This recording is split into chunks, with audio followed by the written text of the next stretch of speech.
This content is for kids. It's not for kids. Isn't that what I said? No, it's not for kids. If Oh. you are 13 years or younger, this is not for you. Do I have to kill somebody in order to actually make that point across? No, man, you don't have to kill no Wait one. a second. Oh, no. We return to our planet. The High Court may well sentence you to torture.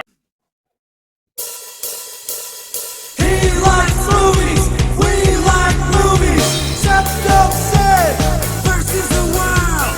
SeptumSin versus the world. SeptumSin versus the world. SeptumSin versus the world. I'd buy that for $1.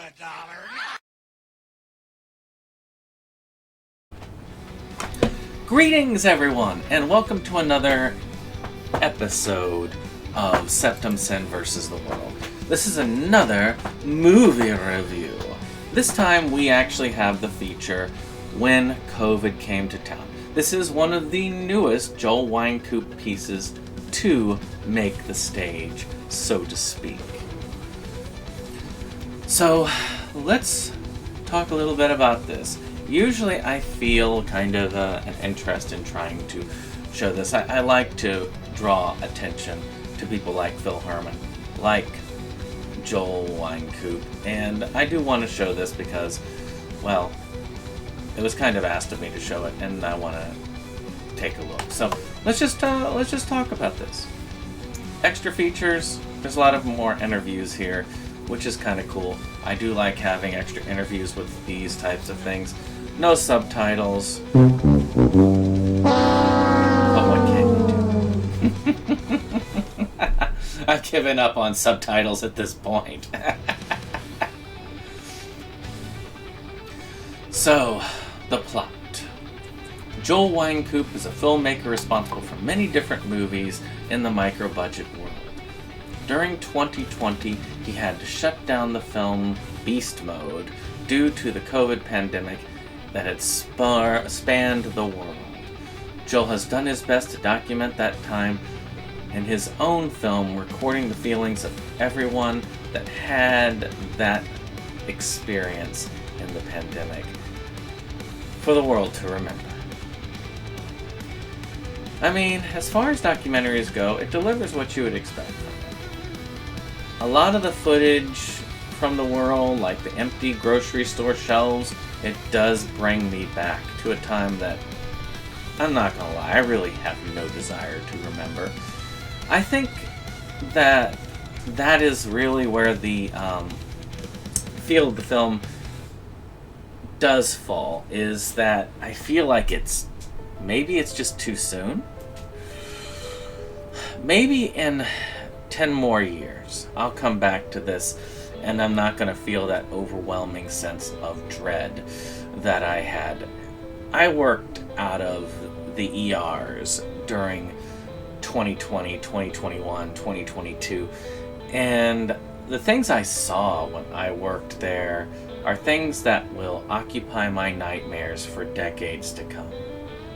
I do feel like if you want something to kind of bring you back to that time, this is something that you could watch.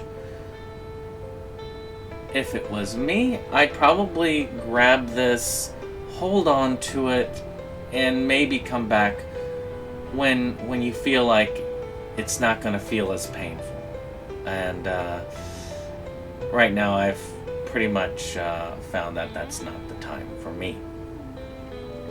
There are a couple things that I was hoping for more. One of the things I thought was amazing and helped me get through this were the Craiglon movies. And I would have loved to see more, because I know he's got like lots of B-roll from these films. I would love to see more on the making of these. Maybe a follow-up documentary on this about the Craiglon trilogy. I thought that they were great. I mean, they aren't the most perfect movies in the world, but and if you want more in depth, and really more in depth, you should check those out, because during that time I did try to do more in-depth reviews that took me weeks to put together, but I really don't think that that's necessary these days. Not for the channel numbers. Maybe if I like blow up in subscribers or something, but you know. But the Craiglon movies really helped me through the pandemic, and I do think that Winecoop should be given his due for that. And it is sad that they're mostly not present in this documentary. But who knows? Maybe we'll see more. Maybe we'll see a follow-up with that. That would be really cool. I mean, if you're watching this, Joel, I mean, I would love to see like an in-depth behind-the-scenes documentary on that trilogy. Maybe like intersperse some of the footage that you have here with the missing foods and stuff like that. I think it would be amazing. So production. Well, I mean, a lot of the interviews are kind of online things that are taped or videotaped, which is fine. I mean, I think that you could do this. You could do like a screen capture or something that would have gotten the sound a little bit better, because sometimes it's hard for me to hear. Now, I've got minor hearing loss. I know a lot of people are like, it shouldn't be a big deal. You can enjoy this, and I do agree. If you have good hearing, this is not going to be an issue for you. I have minor hearing loss, and there are some parts that I won't ever be able to know what they're saying, and that's kind of a sad thing. You miss out a little bit. Again, that's, I guess, why I harp on subtitles so much, especially since I have subtitled a film. I do know that it can be done. But with what it is, if you have good hearing, I think this will be fine. You'll be fine with this. In the end, I know that my own trauma has kind of affected how I view this particular documentary. But as a time capsule, this is not a bad thing to have. I'm not going to say that this is bad in any way, but what I will say is take it with a grain of salt. And if you have had issues surrounding that time, it might be good to just grab this and then put it on the shelf until you have a time where you can revisit and you won't be revisiting some bad ones. So, as always, I do like to talk about people who would really want to see this film. People who this film is really for. People who would probably give this film a 10 out of 10 or a 9 out of 10. So let's just talk about that. People who want to remember 2020 to 2022. Not necessarily people who are like, ooh, I love that time in my life. But people who are eager to revisit that time. People who really want to see what it was like in that time. Maybe people who were too young to remember it. We are starting to get those people at this point. Like people who are maybe teenagers during this time that are adults now, who would like to see the adult experience of that. I see that. I think in the future, people who are too young to remember this can look upon that and see. Like people who are 4 or 5 then, who are still a little bit young now, but maybe in their teens or early adulthood would enjoy this. People who are interested in how many micro-budget directors handle things. So I guess people interested in micro-budget features of this time period.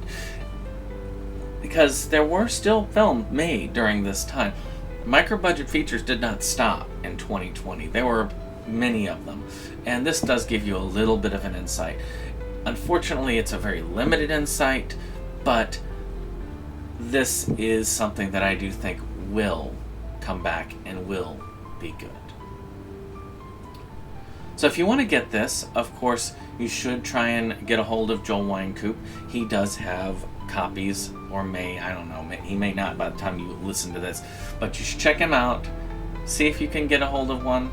Again, though it's a little bit fresh for me, I do feel like those of you who do want to revisit this time, this is a great time capsule. And we'll see how things shape up. Well, if you like this, hit that like button, hit that subscribe, and share. And let me know what you think of this in the comments below. Until next time, we'll see you on the next one. Bye-bye.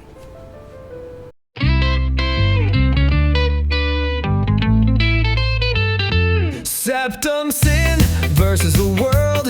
It's that place for all the boys and girls. You'll feel real safe, you'll feel real warm. It's a cozy place to ride out the storm. SeptumSin.